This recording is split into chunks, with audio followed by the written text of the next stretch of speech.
વિદ્યાર્થી મિત્રો, આપ સર્વેનું હાર્દિક સ્વાગત છે આપણી યુટ્યુબ ચેનલ ગુરુ જ્ઞાન શાળાની અંદર। વિદ્યાર્થી મિત્રો, આજના આ વિડીયોની અંદર આપણે ધોરણ 12 વિષય ગુજરાતીની અંદર જે પ્રકરણ 2 જે છે કે ખીજડીએ ટેકરે એનું આજે આપણે સ્વાધ્યાયનું સંપૂર્ણ સોલ્યુશન આ વિડીયોની અંદર જોવાના છીએ। તો વિડીયોને તમારે છેલ્લે સુધી મિત્રો સ્કીપ કર્યા વગર પૂરેપૂરો જોવાનો છે। મિત્રો, ચેનલ ઉપર નવા હોય તો ચેનલ વિશે જણાવી દઉં કે આ ચેનલ ઉપર તમને ધોરણ 12 ને લગતા તમામ વિડીયો જોવા મળી જશે, જેથી કરીને ચેનલને જો તમે હજુ સુધી સબસ્ક્રાઇબ ના કરી હોય તો મિત્રો અચૂકથી સબસ્ક્રાઇબ કરી દેજો અને તમારા સાથે ભણતા બીજા મિત્રો સુધી પણ આ ચેનલને શેર કરી દેજો, જેથી કરીને તેમને પણ ઉપયોગી નીવડી શકે। તો હવે આપણે સ્વાધ્યાયનું સોલ્યુશન સ્ટાર્ટ કરીએ। તો જોઈએ પહેલો પ્રશ્ન કે નીચેના પ્રશ્નોના એક એક વાક્યમાં ઉત્તર લખો। એમાં પહેલો, ભોજાએ રહેઠાણમાં શું બનાવ્યું હતું? તો ભોજાએ રહેઠાણમાં કૂબો બનાવ્યો હતો। બીજો, ભોજો કઈ વાતથી દુઃખી હતો? તો ટાઢમાં કપડાના અભાવે નાગા પૂંગા બાળકો ઢૂંઢવતા હતા એ વાતથી ભોજો દુઃખી હતો। ત્રીજો, પસાય તો શા કારણે ભોજાને મારતો? તો ગુનાની પરાણે કબૂલાત કરાવવા માટે અને મુદ્દા માલનો પત્તો મેળવવા તેમજ એ સ્થળ બતાવવા પસાય તો ભોજાને મારતો। ચોથો, ખીજડીયાના ટેકરાનો લોકો શું ઉપયોગ કરતા? તો ખીજડીયા ટેકરાનો લોકો નાના મૃત બાળકોને દાટવા માટે કરતા। પાંચમો છે કે ભોજાએ ઇનામમાં શી માંગણી કરી ને શા માટે? તો ભોજાએ નાના બાળકો હતા, ઠંડી પુષ્કળ હતી, ઠંડીમાં ઢૂંઢવતા બાળકોને ભોજાએ જોઈ શકતો ન હતો, તેથી તેને ઇનામમાં લુગડાની એક જોડી માંગી। નેક્સ્ટ જોઈએ બીજો કે નીચેના પ્રશ્નના 2-3 વાક્યમાં ઉત્તર લખો। એમાં પહેલો, ભોજાએ રાત્રિએ સ્વનિર્ણય કર્યો તેનું શું પરિણામ આવ્યું?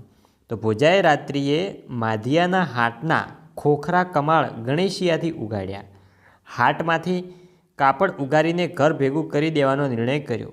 જો કે એમ કરવા જતાં પકડાઈ જવાનો ડર લાગ્યો, એને થયું કે ઢોર માર સહન થશે નહીં, એવા વિચારથી એ જોખમ ખેડવાનું માંડી વાળ્યું। મિત્રો, ધોરણ 12ના બીજા વિષયના પણ સ્વાધ્યાયના સોલ્યુશન અમારી ચેનલ પર મૂકેલા છે, તે તમામ વિડીયોની લિંક તમને આ વિડીયોના ડિસ્ક્રિપ્શન બોક્સમાંથી મળી જશે, તો ત્યાં જઈને તમે તમામ વિડીયો જોઈ શકો છો।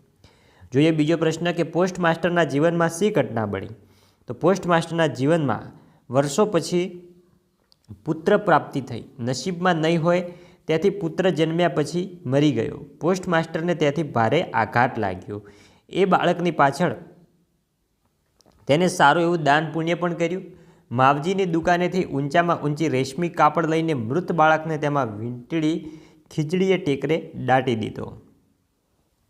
ત્રીજો છે કે ભોજે પોસ્ટ માસ્ટરનો ઉપકારી શી રીતે બન્યો?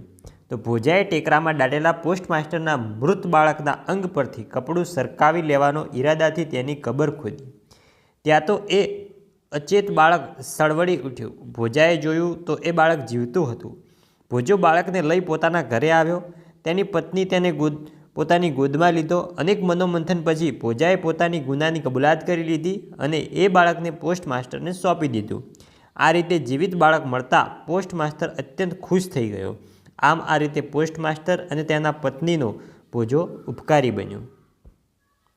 ચોથો, પોસ્ટ માસ્ટરની પત્નીએ પોસ્ટ માસ્ટરને ઠપકો આપ્યો, તેને પોસ્ટ માસ્ટરે શું જવાબ આપ્યો? એનો જવાબ છે, પોસ્ટ માસ્ટરની પત્નીએ પોસ્ટ માસ્ટરને ઠપકો આપતા કહ્યું, હું તો તમને પહેલેથી જ કહેતી હતી કે દાટવા જવાની ઉતાવળ ન કરો, ડાક્ટરને તેડાવીને પાકી ખાતરી કરાવો, પણ તમે માન્યા નહીં। પોસ્ટ માસ્ટર તેની પત્નીને જવાબ આપતા કહ્યું, આપણા ભાગ્યમાં હતો તો પાછો આવી પૂગ્યો ને, એટલે કે આવી ગયો ને। પાંચમો છે, ભોજાએ ઇનામમાં શી માંગણી કરી, શા માટે? તો ભોજાએ ઇનામમાં પોતાના બાળકોને અને પત્ની માટે એક જોડી કપડાં માંગ્યા, કારણ કે તેના છોકરા નાનકડા હતા અને તેની પાસે પહેરવાના કપડાં ન હતા। તે અત્યંત ઠંડીમાં બાળકો હિજરાતા હતા અને પત્નીથી આબરૂ ઢાંકવા પણ કપડાં ન હતા।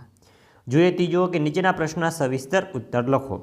તો મિત્રો, આ તમે વિડીયો સ્ટોપ કરીને પણ પ્રશ્નોના ઉત્તર લખી શકો છો કે ખીજડીએ ટેકરે પાઠમાં બનેલી ઘટનાનું વર્ણન કરો।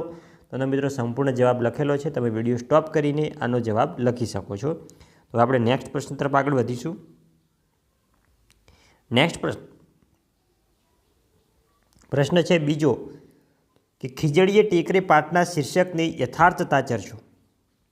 તો એની પણ મિત્રો સંપૂર્ણ માહિતી આપેલી છે કે ખીજડીએ ટેકરે પાઠમાં એ નાના ટેકરાનો ઉપયોગ નાના વૃદ્ધ બાળકોને દાટવા માટે થતો હતો.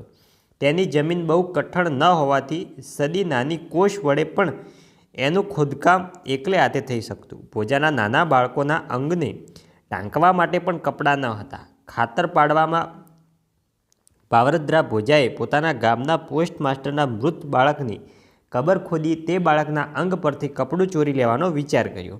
તે બાળકની કબર ભોજો ખોદે છે અને બાળકને સળવળતો જુએ છે. બાળક જીવંત હોય છે. ભોજો બાળકને લઈને ઘરે આવે છે અને પોતાની પત્નીના હાથમાં સોંપી દે છે. પછી તે બાળકને તે પોસ્ટ માસ્ટરને સોંપી દે છે. આ આખી ઘટનાના કેન્દ્રમાં ખીજડીયો ટેકરો છે, જે ભોજો અને પોસ્ટ માસ્ટર બંનેનું જીવન બદલી દે છે. આ રીતે પાઠનું શીર્ષક યથાર્થ ઠરે છે. હવે મિત્રો આપણે ટૂંક નોટ લખવાની છે કે ભોજાની વાડા ઉછેર પ્રવૃત્તિ. તે પણ તમે એનો જવાબ લખેલો છે. તમે વિડીયો સ્ટોપ કરીને વાંચી શકો છો અને તમારા નોટબુકની અંદર લખી શકો છો. નેક્સ્ટ આગળ વધીશું તો બીજી ટૂંક નોટ છે કે ભોજાએ કરેલું મનોમંથન. તો એનો પણ મિત્રો સંપૂર્ણ જવાબ આપેલો છે વિડીયોમાં. તમે વિડીયો સ્ટોપ કરીને જવાબો લખી શકો છો. તો મિત્રો જો તમારે આ સ્વાધ્યાયની PDF જોઈતી હોય તો જે તમને મોબાઈલ નંબર આપેલો છે એ નંબર ઉપર તમે વોટ્સઅપ મેસેજ કરશો એટલે તમને PDF મળી જશે. અને અમારા ધોરણ 12ના વોટ્સઅપ ગ્રુપની અંદર જોડાવા માટે પણ આ નંબર ઉપર તમે ધોરણ અને નામ લખીને મૂકશો તો તમે જોડાઈ શકશો. અને મિત્રો વોટ્સઅપ ગ્રુપની લિંક આ વિડીયોના ડિસ્ક્રિપ્શન બોક્સમાં પણ આપેલી છે, તો ત્યાંથી પણ તમે ડાયરેક્ટ જોડાઈ શકો છો. તો વિદ્યાર્થી મિત્રો, આ હતો આપણે ધોરણ 12ના ગુજરાતી વિષયનો જે પાઠ 2 છે ખીજડીએ ટેકરે એનું સ્વાધ્યાયનું સંપૂર્ણ સોલ્યુશન. તો વિદ્યાર્થી મિત્રો, વિડીયો સારો લાગ્યો હોય વિડીયોને લાઇક કરીને જજો. ચેનલ ઉપર નવા હોય ચેનલને પણ અચૂકથી સબસ્ક્રાઈબ કરીને જજો. મળીશું આવનાર વિડીયો સાથે. ત્યાં સુધી આવજો. જય હિન્દ, જય ભારત.